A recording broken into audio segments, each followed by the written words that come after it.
Yazdım adını kağıdın kenarına,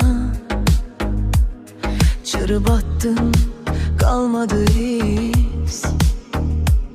Sen geçirsen gözümün yanından hasta hasta, yüreğim kaçır tapılmır iz.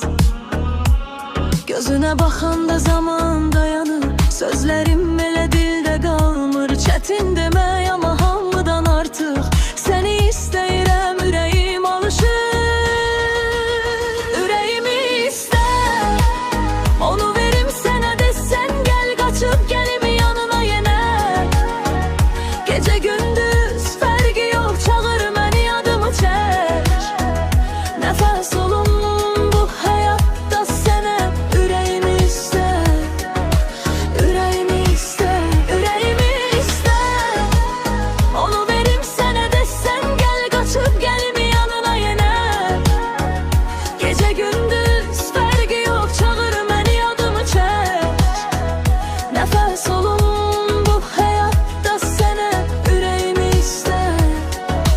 Ürəyimi istər.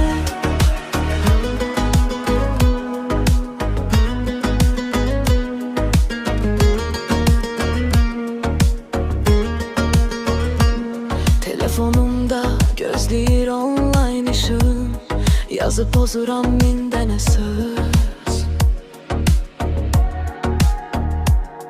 Deyirlər sənə çatmaz bu qədər yanmağın, hardan bilsinlər nə çəkir özüm.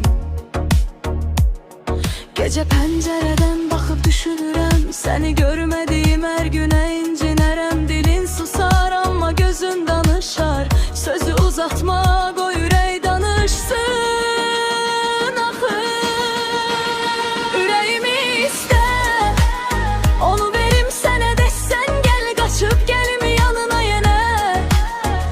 Gecə gündüz fərqi yox, çağır məni, adımı çək.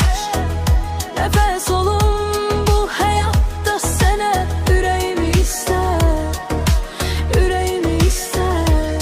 Bir gəl de, dayanmasın yollar, bir qal de. Solmasın bu bahar, bir gülüşün yeter. Dünyam değişər sən istər.